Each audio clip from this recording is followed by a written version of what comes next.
está claro. Acaban de pasar. Rojo, compárteme datos, please. Vamos a hablar sobre anemia en pediatría. Es un tema bonito, es un problema de salud pública a nivel mundial. Vamos a centrarnos nosotros en la causa más frecuente de anemia, que es la anemia febropénica. En algunos puntos vamos a hablar de otro tipo de anemias, sobre todo entendiendo que existen diversas clasificaciones. Mientras más pequeño sea el paciente y tenga manifestaciones clínicas de anemia, nosotros podríamos asociarlo o sospechar anemia de causa hereditaria, ¿no? Y si el paciente ya cumple los 6 meses en adelante y inicia alimentación complementaria, yo lo voy a relacionar más bien con anemia carencial o anemia febropénica propiamente. ¿Ya? Entonces, nosotros vamos a ver que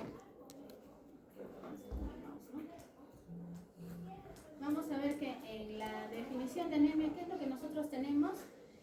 Tenemos como un concepto general la disminución de los glóbulos rojos o la capacidad para transportar oxígeno para cubrir las necesidades fisiológicas de todos los órganos y aparatos y sistemas, ¿no?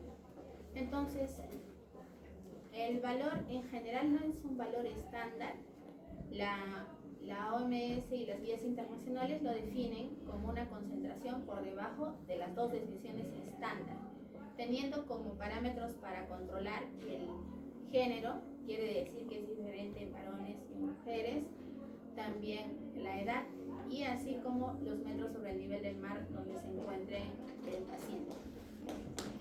Entonces, ¿por qué nosotros trabajamos con tamizaje? Porque los hallazgos clínicos en el paciente, si yo todavía voy a esperar a tener sintomatología para dar tratamiento o reconocer la anemia, voy a ver que el paciente recién cuando tiene hemoglobina por debajo de 7 miligramos por decilitro, recién va a empezar a hacer sintomatología, pero ya estamos frente a un valor de anemia severa.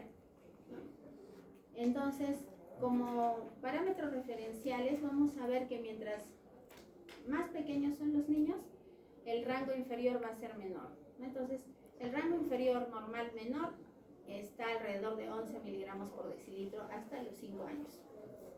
En los niños de 5 años hasta 12 años es 11.5 y en los de 12 años en adelante ya el valor es por encima de 12, ¿no? Incluso, como les mencionaba, en mujeres se recomienda que el valor esté por encima de 13 para asegurar esta entrega adecuada de oxígeno.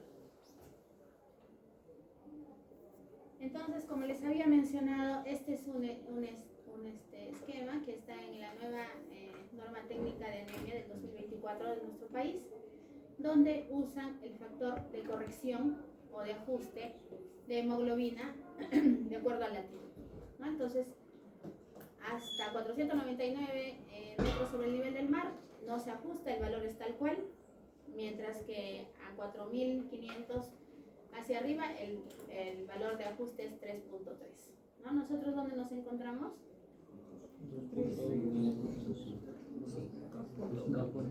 Entre 3000 y 3499, ¿no? Entonces nuestro valor de corrección es 2.1. ¿Eso qué significa? Que a los resultados de hemoglobina que yo voy a obtener en mi análisis, en mi estudio, le voy a restar 2.1 y ese es el valor real de hemoglobina que tiene mi paciente aquí en Huancayo, ¿verdad? ¿Qué es la hemoglobina, chicos? Una proteína. ¿Una qué? Proteína. Es una proteína, ya. Ya, pero es una proteína que está ¿dónde? En el hueso, en el cerebro. ¿Dónde? En el glóbulo rojo. En el glóbulo rojo. La hemoglobina es una proteína que está dentro del glóbulo rojo y tiene pues componentes, ¿no? 2 componentes que se disgregan. El componente hemo, que son 4 cadenas de hierro, y la globina, que también son 4 cadenas, ¿no? 2 alfa y 2 beta. Entonces, la función principal es el transporte de oxígeno hacia los órganos y también el transporte del dióxido de carbono de los órganos hacia los pulmones. Esa es la función principal. Entonces, tenemos que recordar eso porque nuestro tema va a girar en torno a la hemoglobina en casi toda la exposición. Entonces, no se olviden el factor de corrección que necesitamos saber de acuerdo al lugar donde nos encontremos. Y también es importante preguntar, ¿no? Porque a veces los internos, los residentes, a todos le corrigen, ¿no? A todos los pacientes que tenemos en piso le corrigen, pero no se olviden que algunos van a venir, por ejemplo, de la selva, en lugar de procedencia, muchas veces no van a necesitar factor de corrección. Entonces, eso es importante también tener en cuenta, porque podríamos hacer un diagnóstico erróneo. Entonces, ¿qué es lo que nosotros sabemos de la anemia? Es un problema de salud pública, como les decía. Si bien es cierto, de acuerdo a todas las medidas que se han instaurado a nivel nacional y también a nivel mundial, la prevalencia ha disminuido, pero alrededor de un 30% de la población a nivel mundial tiene algún tipo de anemia. Estamos hablando de casi la tercera parte de la población.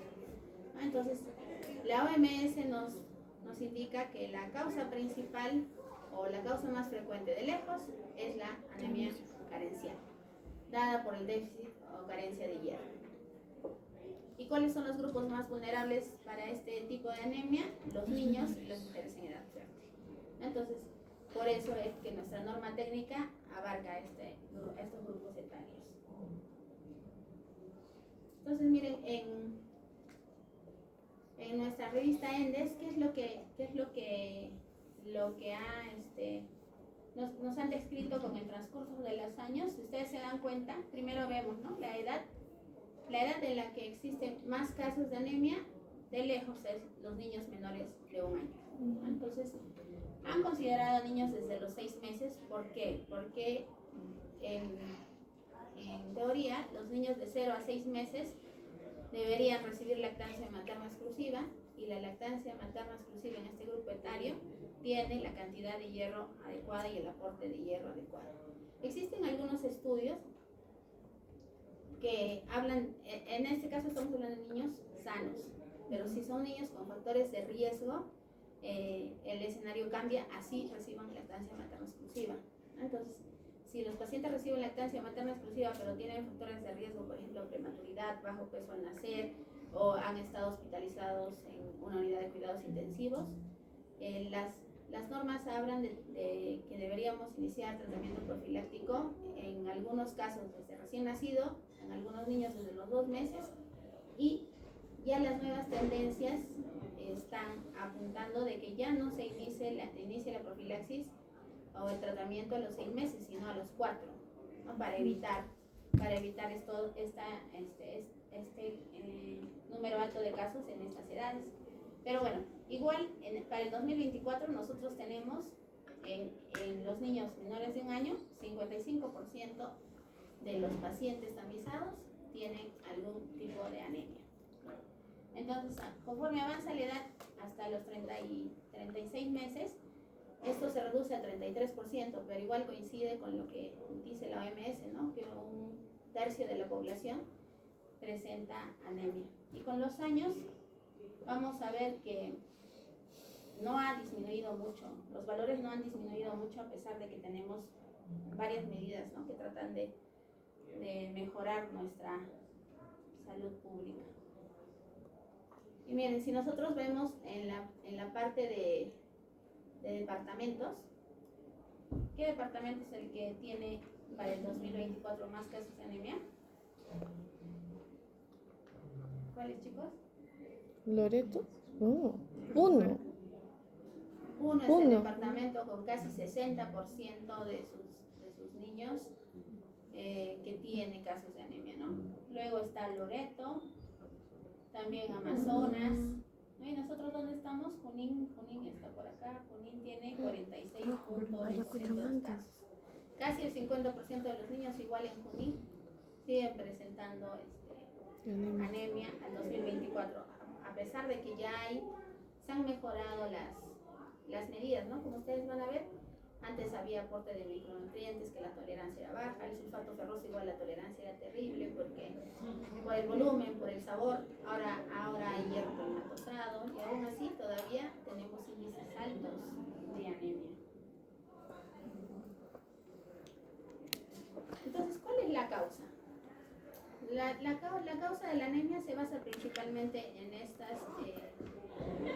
tres situaciones, ¿no? ¿Qué es lo que está pasando en mi paciente? Hay falta de producción, entonces en la falta de producción, ¿qué es lo que yo tendría que preguntar?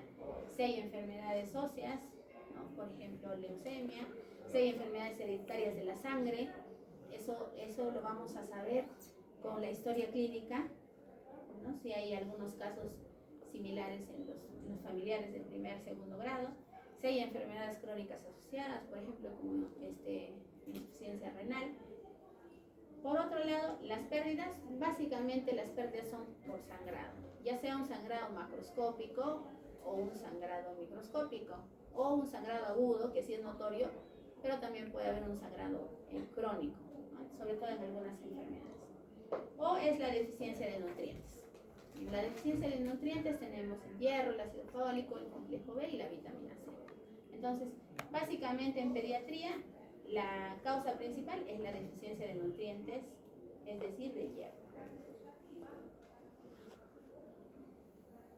Entonces, miren, ¿cuáles son las causas ya específicas de anemia hepatopénica?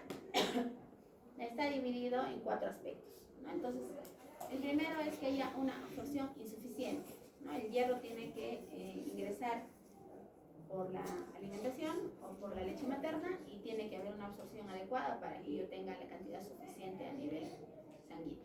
Entonces, si hay una absorción insuficiente, que esto puede deberse a ingesta dietética insuficiente o también alguna enfermedad, un síndrome de mala absorción, ¿no? En pacientes con enfermedad celíaca, intestino corto o algunos otro tipo de enfermedades. Entonces, podría ser esta la causa, ¿no?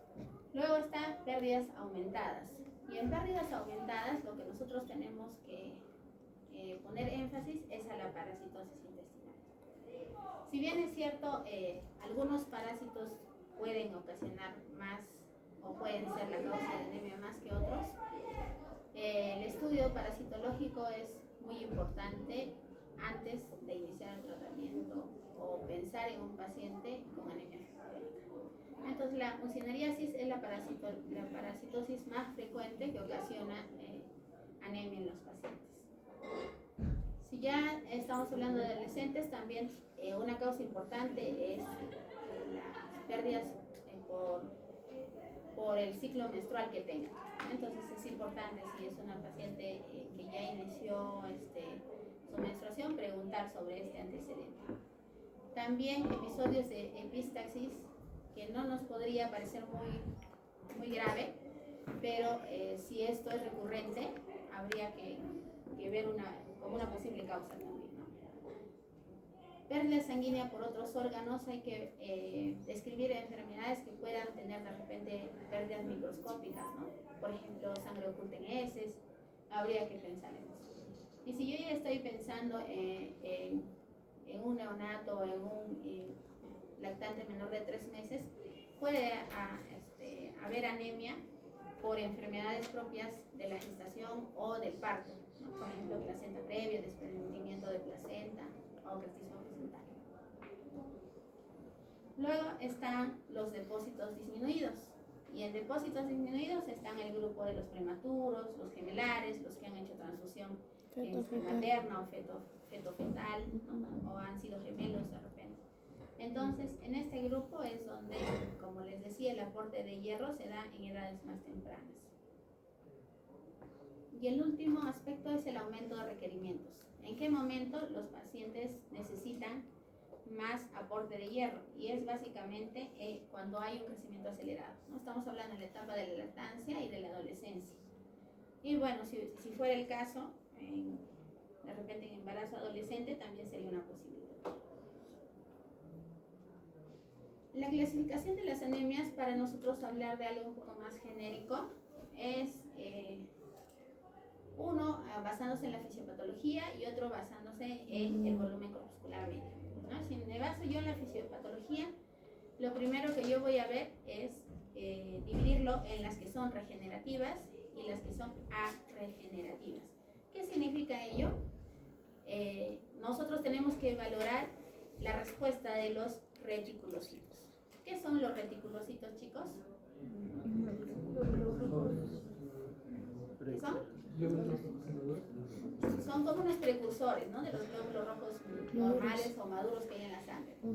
Entonces, los reticulocitos, yo tengo que valorar la respuesta de mis reticulocitos. Si es una respuesta adecuada, ¿qué significa el índice reticulocitario es mayor de 3?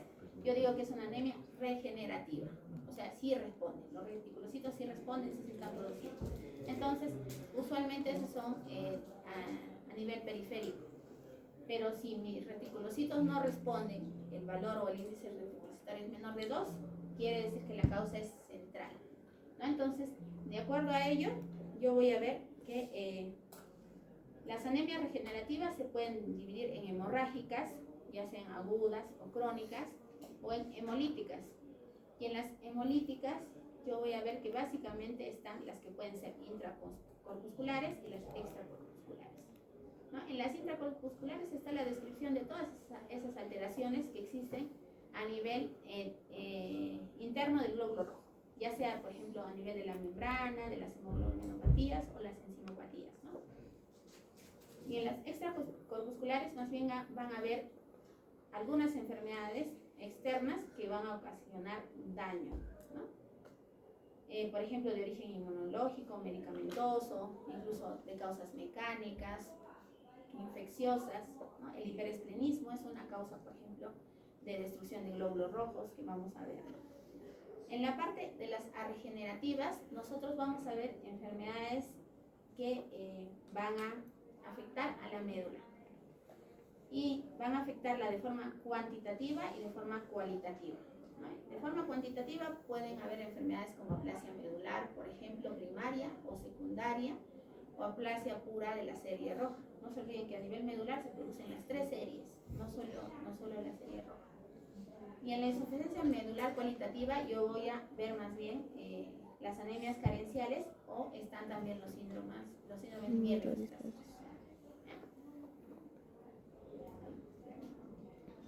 Y esta es la clasificación la que más frecuentemente se usa, ¿no? Que es la asociada al volumen corpuscular medio y los reticulocitos, o la respuesta de los reticulocitos. Entonces, el volumen corpuscular medio normal se llama anemia o se llama normocítico, ¿sí? Si el volumen corpuscular está por debajo de lo normal, estamos frente a una anemia microcítica. Y si está más bien por encima de lo normal, es una anemia macrocítica, ¿ya?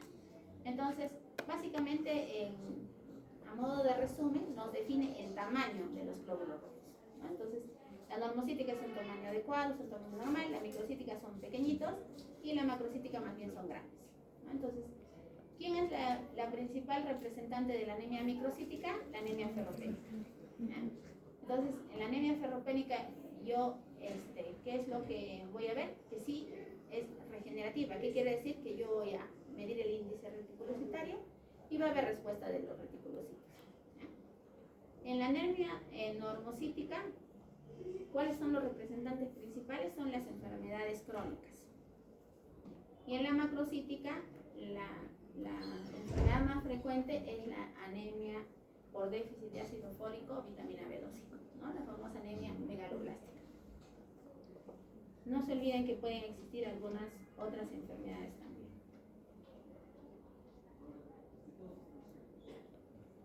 Miren, entonces, ¿cómo es la fisiopatología del hierro, ¿no? Que es lo principal que nosotros vamos a tener que conocer para entender la anemia ferropénica.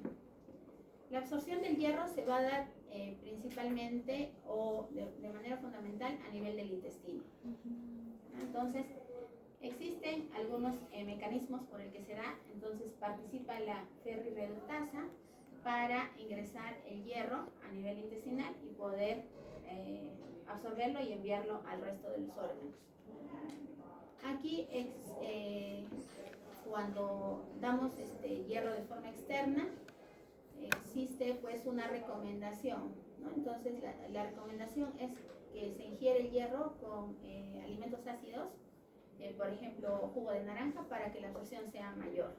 Y más bien la leche es un alimento que retarda la absorción del hierro o no permite la absorción adecuada de hierro, ¿no? Entonces cuando se recomienda tenemos que hacer énfasis en estos dos alimentos, ¿no? Usar cítricos, porque la mayoría de niños lo recibe, como les mencionaba, a partir de los 6 meses, entonces no hay problema, para mejorar la absorción, y administrar el hierro separado por lo menos 1 hora de la administración de leche materna o fórmula materna. Luego se va a través de la ferroportina al primer órgano que va es al hígado, y el hígado tiene una enzima que es la hepcidina. La hepcidina regula la absorción intestinal del hierro. Por otro lado, la ferroportina también va hacia el vaso, donde existen los macrófagos esplénicos. Los macrófagos esplénicos se encargan del reciclaje del hierro, ¿no? Es una función muy importante para poder garantizar el nivel adecuado de hierro en la sangre. Finalmente, es transportado por la transferrina hacia diversos órganos, y en algunos casos se puede depositar en forma de ferritina, que es la forma más fácil de usar, porque la hemosiderina es insoluble, entonces es más difícil liberar el hierro de esa parte, ¿no? Entonces, ¿qué mecanismos compensatorios se activan en el organismo cuando yo tengo una anemia? ¿No? Entonces, yo lo que voy a hacer, o qué es lo que va a hacer el organismo, es que va a tratar de asegurar una mayor llegada de oxígeno a los tejidos. Entonces, ahí la hemoglobina va a disminuir su afinidad hacia las moléculas de oxígeno. Entonces van a disminuir algunos procesos enzimáticos. Luego va a haber redistribución del flujo sanguíneo. ¿Qué significa? Que el organismo va a tratar de proteger los órganos nobles. ¿Cuáles son? Cerebro, riñón, Corazón. Casi siempre es cerebro y corazón, ¿no? ¿Y cuáles son los órganos que van a estar compensando? Piel, ¿no? Riñón. Y también por otro lado va a haber aumento del gasto cardíaco. ¿Qué significa? Que el paciente va a tener taquicardia. ¿Para qué? Para tratar de cubrir o de mejorar este aporte de oxígeno a los órganos. Y por otro lado va a haber un estímulo a nivel medular, aumentando la eritropoiesis para aumentar la hemoglobina, ¿no? Pero estos mecanismos compensatorios no van a estar, o sea, van a funcionar en una parte aguda, pero no van a estar siempre, ¿no? Por eso que los pacientes con anemia, sobre todo los que tienen anemia crónica, van a manifestar síntomas a pesar de que tenemos estos mecanismos. Y miren, ¿cuál es la clínica? Lo más notorio que nosotros encontramos en un paciente con anemia cuando ya tiene clínica, ¿qué es? palidez. Palidez. Es lo que nos llama la atención, ¿no? Es lo que nos llama la atención, pero miren, a nivel general, el paciente tiene sueño incrementado, tiene astenia, inapetencia, anorexia, irritabilidad, todos esos síntomas que a veces los papás dicen, no, mi hijito no come poquito, o se duerme en el salón, o le duele la cabeza. Todos esos síntomas podrían ser causados por la anemia, ¿no? Alteraciones en piel y faneras. Lo principal en la piel, como ustedes han mencionado, es la palidez, pero también la piel es seca, el cabello se torna más ralo, puede haber caída excesiva de cabello, cambio de coloración. Esos niñitos que se ven rubiecitos, eso no es porque es el color del cabello, ¿no? Sino es por la anemia. Entonces, las uñas también cambian su composición. Algunas son quebradizas, otras se aplanan, o incluso otras, en lugar de ser la curvatura normal, la curvatura se invierte, ¿no? Entonces podrían presentar coiloniquia. Luego están alteraciones en la conducta alimentaria, y ahí es donde se manifiesta la pica. La pica es una sensación de querer comer cosas que usualmente no se comen, ¿no? Y casi siempre es tierra, a veces es goma, a veces es pasta de dientes, ¿no? o sea, sustancias que normalmente no nos provocaría comer, a los niños les provoca comer eso, ¿no? Y a nivel cardiopulmonar, casi siempre los síntomas cardiopulmonares son los síntomas más severos y es cuando el paciente tiene anemia severa, ¿no? Considerando que la escala para clasificar anemia leve, moderada y severa es, ya que hemos dicho que el valor, el mínimo inferior es 11, la anemia leve va de 9 a 11, ¿no? La moderada va de 7 a 9 y la severa es menor de 7. Casi siempre los pacientes que tienen hemoglobina por debajo de 5 miligramos por decilitro son los que hacen síntomas cardiopulmonares, ¿no? Estamos hablando de taquicardia, disnea de esfuerzo, incluso presentan soplo por la anemia. En las alteraciones digestivas vamos a ver la famosa quilitis, estomatitis, glositis, la lengua se torna bien roja y en algunos casos incluso puede ser un poco dolorosa o notarse inflamada, brillosa, ¿no? En las alteraciones inmunológicas vamos a ver que hay un déficit en la inmunidad celular. Y en los síntomas neurológicos básicamente se centran en alteraciones del desarrollo psicomotor, del aprendizaje y de la atención, ¿no? Donde están perjudicadas funciones como la memoria, la atención y la respuesta a estímulos sensoriales. Entonces, reconocer a un paciente con anemia es importante porque estamos viendo que no solo se afecta la coloración de la piel, sino varios órganos más.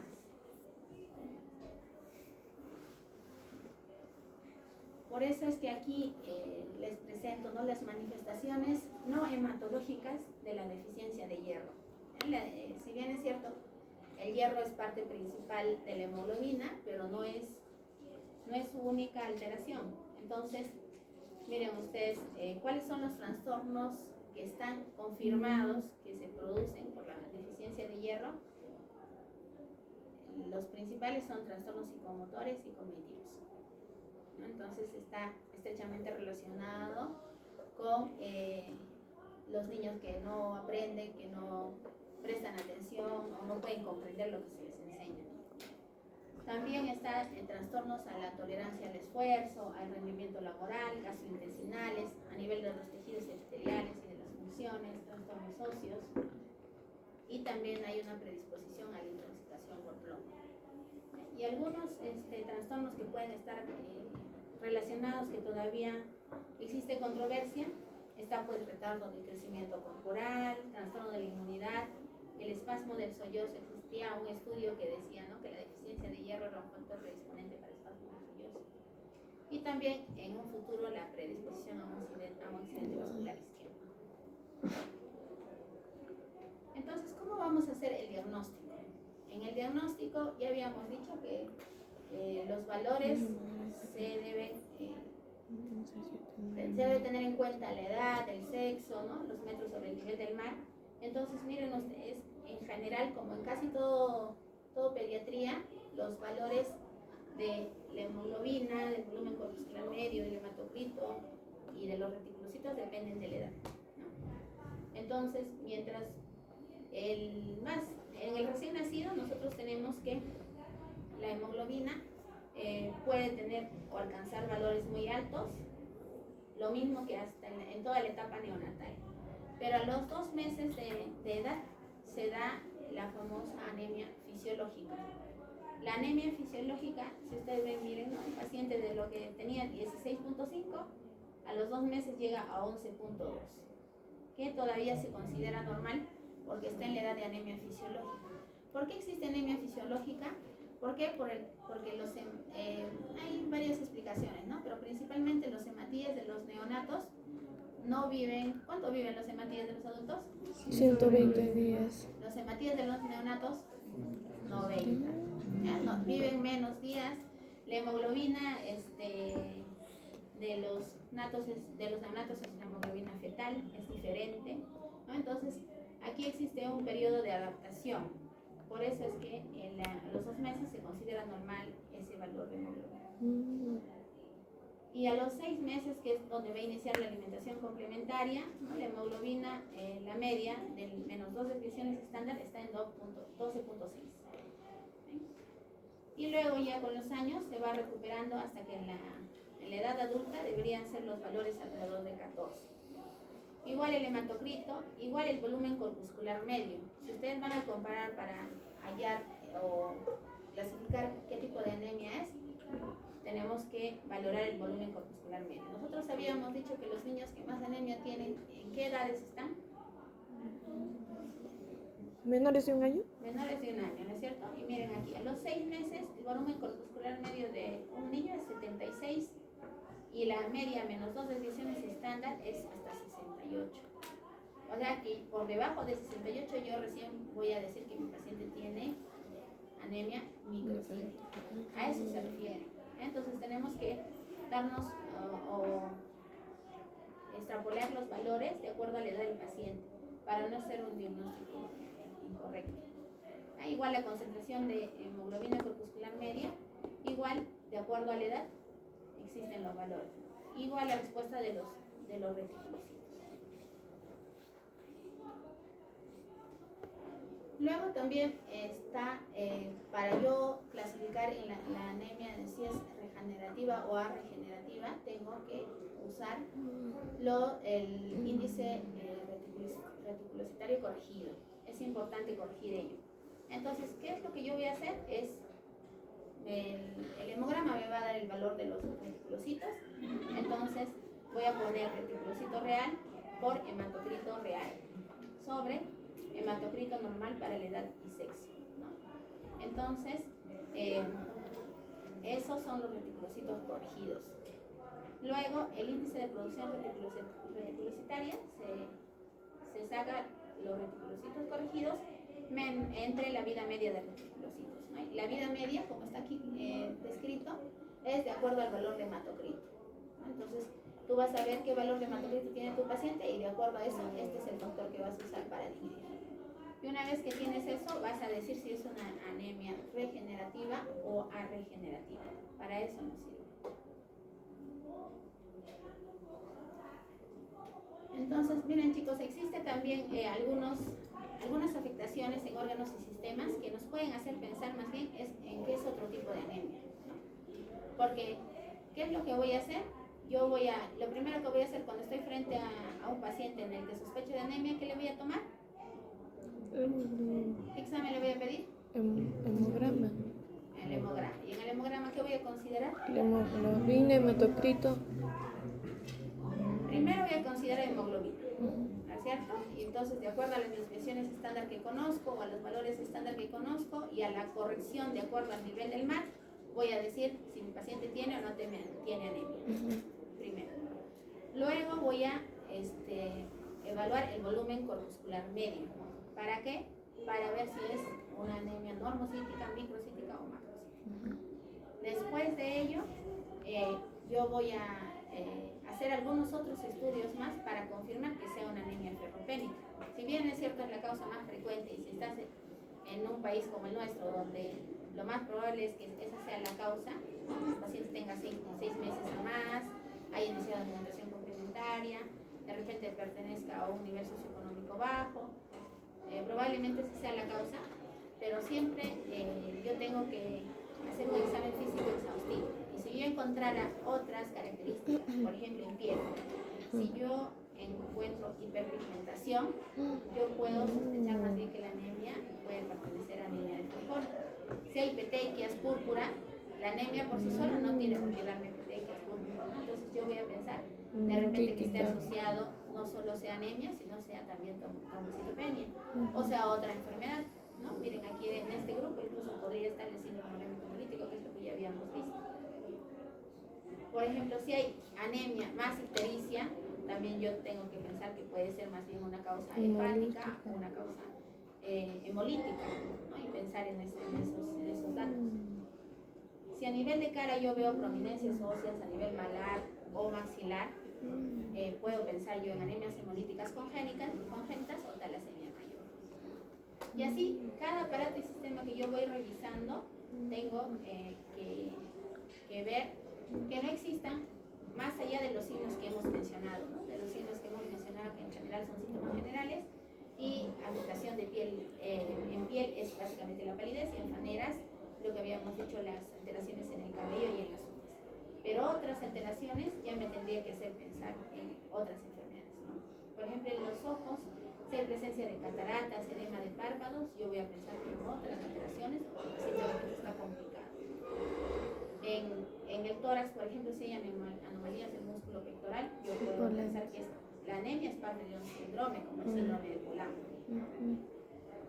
En el vaso voy a revisar siempre hígado-vaso. La anemia carencial o la anemia por déficit de hierro no tiene por qué presentar ni hepatomegalia ni esplenomegalia. Si yo encuentro hepatomegalia y esplenomegalia, yo tengo que pensar en otras enfermedades. Y las causas hemolíticas son una causa frecuente. Y los síndromes mielodisplásicos también pueden causar anemia, e incluso el hiperesplenismo podría ser una causa de anemia.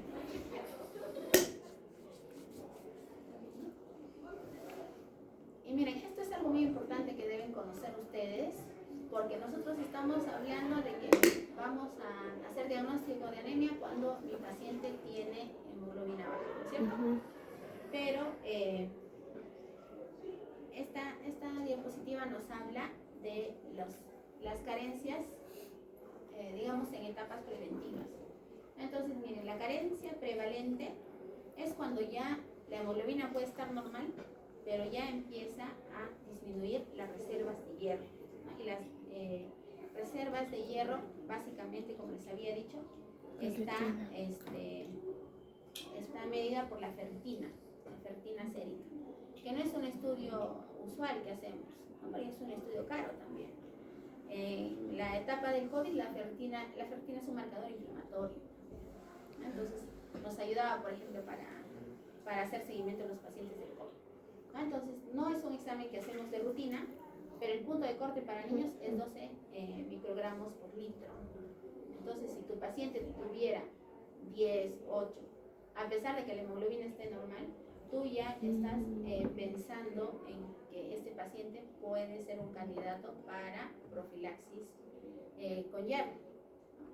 Incluso esto es importante porque en el tratamiento de hierro, por eso la explicación del tratamiento del hierro no es una semana, 15 días, 20 días, son meses de tratamiento, ¿no? Para asegurar estos depósitos de forma correcta.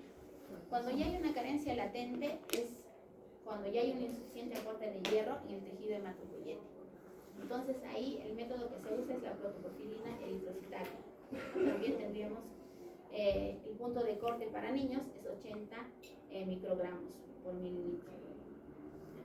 Cuando ya es una carencia manifiesta es lo que nosotros medimos. Medimos hemoglobina, hematocrito, volumen corpuscular medio. Ya la disminución está, pero a nivel de la hemoglobina circulante, ¿no? Entonces, en esta etapa yo voy a necesitar más tiempo de tratamiento en mi paciente para corregir el déficit.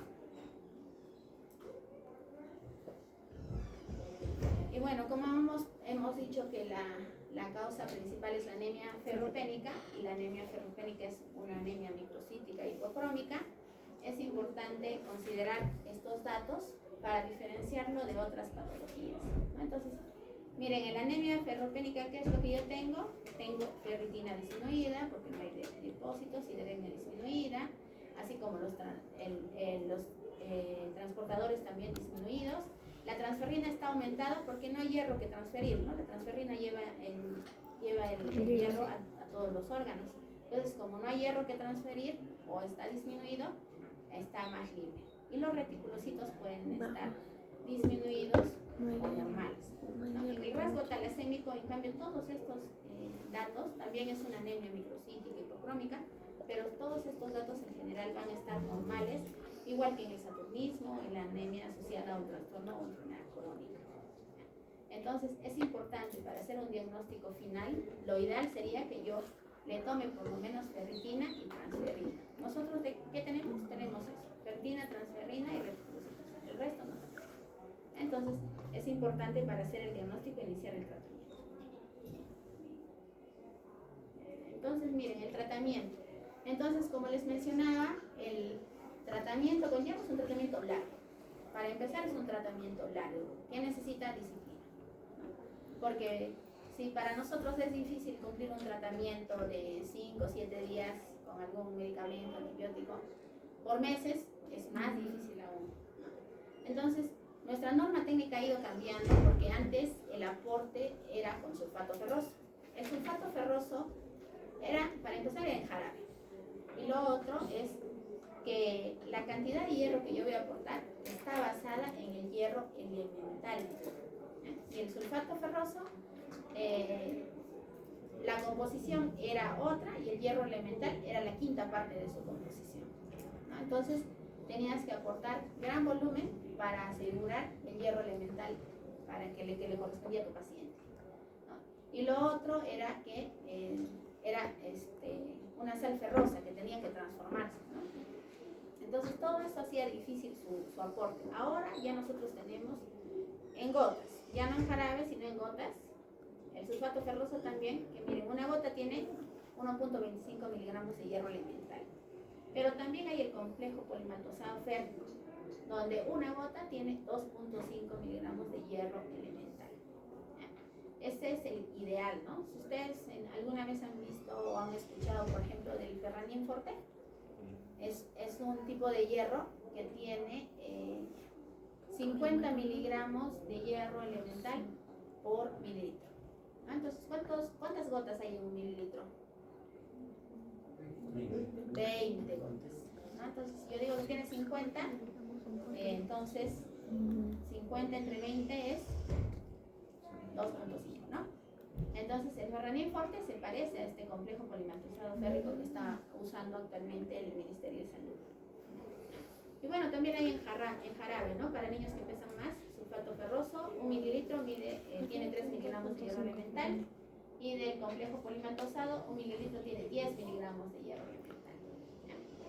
Y bueno, en tabletas también ya de repente para niños más grandes o para adultos, ¿no? También hay en polvo los famosos micronutrientes. Antes la llamaban chispitas, no sé si recuerdan, ¿no? Nos daban esa composición para introducirlo en los pacientes o en los niños con alimentación complementaria.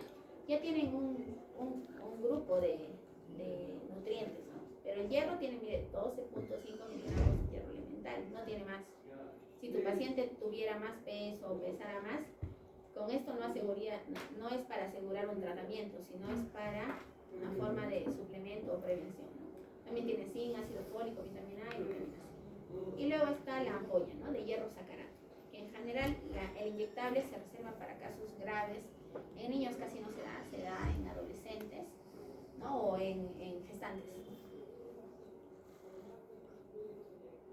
Entonces, ¿cuál es el requerimiento de hierro según edad y condición? En un paciente previamente sano, estamos hablando de eso. Entonces, mientras más pequeño sea el paciente, el requerimiento es mayor, y también en la etapa de la adolescencia, y más aún en las mujeres. Vean ustedes que el requerimiento es 15 miligramos por día, a diferencia de los varones en adolescentes, que es 11, ¿no? Y también igual en los niños de 6 meses a 8 años. Entonces, eso tienen que recordarlo, ¿no? Entonces, ya estamos hablando de tratamiento, ¿ya? La profilaxis es diferente, el tratamiento es distinto. La profilaxis es el aporte de hierro que yo voy a dar a pacientes que tienen factores de riesgo, ¿no? Y en este grupo, por ejemplo, están los primeros. No son pacientes que tienen anemia, sino son los que tienen factores de riesgo. Y la profilaxis en general se da con 2 miligramos por kilo por día. Pero el tratamiento ya se hace con 3 miligramos por kilo por día. Incluso algunas guías hablan hasta 5 miligramos por kilo por día, ¿no? Entonces, si tu paciente, por ejemplo, pesa 10 kilos, ¿cuánto le corresponde? 20 profilaxis, 30. No, de tratamiento estamos hablando. Si pesa 10, le corresponde 30. 30. Y si regresamos aquí, una gota tiene 2.5. ¿Cuántas gotas le vas a dar si necesita 30?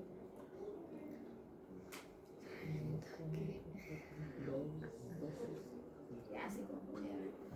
Divida, pues con calculadora, ya en su mente están diciendo. 12 gotas, ¿todos de acuerdo? Espérenme. Sí, de acuerdo. Entonces le vas a dar 12 gotas a tu paciente que pesa 10 kilos, 12 gotas de complejo polimaltosado férrico, ¿ah? Porque si es el otro, es el doble, ¿no? Si es sulfato ferroso, 24. Eso tienes que tenerlo en cuenta siempre. Tú te vas a aprender ya, ¿no? El paciente le va a dar 10 gotas a todos, 10 gotas. Un día te mandan polimaltosado, otro día te mandan sulfato ferroso. ¿Intoxicas al paciente o no le das el tratamiento correcto? Entonces tienes que tenerlo en cuenta siempre, ¿ya? Entonces, y la frecuencia, todos los días, duración, 6 meses continuos. ¿Por qué? Por lo que les expliqué, ¿no? No solo yo voy a asegurar de que mi valor de hemoglobina llegue a lo normal, porque en estos pacientes lo que se hace es, yo le hago un control de hemoglobina ahora, al mes de tratamiento, que ya debió subir por lo menos 1 a 2 miligramos por decilitro, y luego a los 6 meses para terminar el tratamiento, ¿ya? Entonces la nueva norma antes era 3 a 6 meses, ahora es 6 meses continuos. ¿Ya? Y luego aquí me van a decir, ay, doctora Hierro, qué cosa. Yo voy a darle todos los días sangre de pollo, vaso de res, le voy a dar riñón, hígado, charqui, pulmón. ¿Ya? ¿Ustedes comen todo eso? Bueno, ustedes ya no importa que sean. Se verán más blanquitos.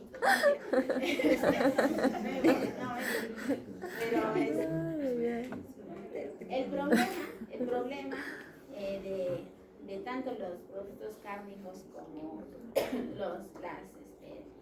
los cereales, las verduras, es la cantidad, ¿no? Si bien es cierto en estos estudios que yo les voy a presentar está la cantidad, pero ¿quién asegura que el niño va a comer esa cantidad? Ahí está el problema, ¿no? En cambio, cuando tú le administras el hierro, por ser poco volumen, sí lo va a tomar, ¿no? Entonces, miren, la cantidad de hierro en miligramos por ración de 2 cucharadas. ¿Cuánto estamos hablando? De 30 gramos. De sangre de pollo cocida, 8.9. ¿Cuánto necesitaba tu paciente? 30, ¿no? Entonces, ¿cuántos le vas a dar? ¿Cuántos gramos? Para llegar a 30 tendrías que darle como 120, ¿cobrá? Teniendo 6 o 8 meses, no, sí. No, y eso, sangre de pollo cocida, y los otros tienen menos todavía, ¿no? Por ejemplo, carnero, pulpa, la pulpa, 0.6, la carne de res, 1, el bonito, algunos pescados, 2.6. Entonces, si usaríamos en un alimento, sería sangre de pollo cocida, ¿no? Pero asegurar de que consuma, y todos los días estamos diciendo, todos los días necesita para corregir. Yo creo que en 3 días ya el niño no va a querer ver sangre de pollo en su vida. Piensa que no. ¿No? Luego aquí están, por ejemplo, algunos cereales, algunas verduras, ¿no? Por ejemplo, la soya. Algunos decían que la soya, ¿no? ¿La soya cuánto te da? Media taza de soya, 4.4. Y soya entera, porque la soya que preparan, eso creo que hacen una tacita para 20 vasos, pero no, 20 vasos, no sé. Ese es el problema de administrar, o sea, hierro. Como suplemento está bien, ¿no? Yo le voy a dar soya, le voy a dar carnecita, sangrecita, hígado, lo que ustedes deseen. Pero para asegurar y garantizar el tratamiento como tal, eso va a ser más difícil, ¿no? Por ejemplo, espinacas frescas cocinadas, media taza, 3.3. Para 30, 10 tazas. ¿No? 5 tazas, ¿no? 5 tazas comerá tu mojito de espinaca. No sé. Está difícil, está difícil. Entonces, esa es la desventaja. La desventaja con usar solo los alimentos, ¿no? Usar solo los alimentos para prevenir que haga anemia está bien. Pero cuando ya tiene anemia, que solo con los alimentos lo corrija, eso ya es más difícil. ¿Y cuáles serían las consideraciones para iniciar el tratamiento con hierro endovenoso? Lo primero es que tengo que tener dosaje de fertina, ¿no? Entonces, lo otro es que existe pues una respuesta inadecuada al tratamiento bioral. Estamos diciendo que es un tratamiento que voy a dar todos los días por 6 meses. Y en general, niños o bebitos, yo no he visto que lo vomiten, que no lo toleren, pero adolescentes, gestantes, uy, sí lo vomitan. Ellas sí tienen una sensibilidad aumentada al hierro, entonces sí pueden tener gran intolerancia, ¿no? Y lo otro es, decíamos que le hacemos controles, entonces el hierro tiene que subir por lo menos, o garantizar que suba por lo menos de 1 a 2 miligramos por decilitro al mes. Si es que no sube, tú haces el control del mes y no sube, sería un paciente candidato a usar hierro. Esto debería subir. Luego están las patologías que condicionan malabsorción, porque estamos diciendo que al ser un medicamento bioral, necesito que la absorción sea adecuada para garantizar el depósito de hierro correcto. Pero si es un paciente que tiene alguna enfermedad crónica, ha tenido recesión intestinal, intestino corto, ha habido alguna cirugía, de repente no va a haber una absorción adecuada. Y bueno, ya si el paciente no tolera, definitivamente está vomitando todo, hay niños que pueden ser muy sensibles y ni bien les dan el hierro, vomitan. Ya tendríamos que iniciar la terapia o el tratamiento endovenoso. El tratamiento se realiza hospitalizado. ¿Ya? No es que va a venir la enfermera y va a poner hierro en mi casa. Tengan cuidado con eso, chicos. ¿Ya? ¿Por qué? Porque yo voy a calcular el déficit de hierro. Entonces necesito estos valores, ¿no? Tu peso, la hemoglobina diana, la hemoglobina actual. Y de acuerdo a eso yo tengo que pasar o administrar el hierro. A veces se puede repetir en semanas incluso. Entonces es importante manejarlo hospitalizado. ¿Ya? Pero no, como les digo, no es usual en niños, sobre todo en niños tan pequeños, no es usual. Toleran muy bien el hierro por vía oral. Pero si se diera el caso, ya necesitaríamos pues hacerlo. Entonces, miren, a manera de resumen, ¿qué es lo que nosotros vamos a ver en la anemia? Primero, el valor de hemoglobina, ¿no? Lo primero. Luego vamos a ver el volumen corpuscular medio, para clasificarlo en, como yo les había mencionado, osmocítica, microcítica o macrocítica, ¿no? Y después de ello, ¿qué voy a ver? La respuesta de los reticulocitos, ¿no? Si hay respuesta disminuida o normal, a la cabeza está deficiencia de hierro, ¿no? Si hay respuesta incrementada, entonces más bien yo voy a hablar de talasemia o otras enfermedades. Igual si el volumen corpuscular es normal, igual si el volumen corpuscular aumenta. ¿Ya? Entonces, no se olviden que yo todos esos valores los tengo que conocer de acuerdo a la edad de mi paciente, ¿no? Siempre tengo que recordar que en pediatría no es un valor absoluto. ¿Ya, chicos? Eso sería todo. ¿Tienen alguna pregunta?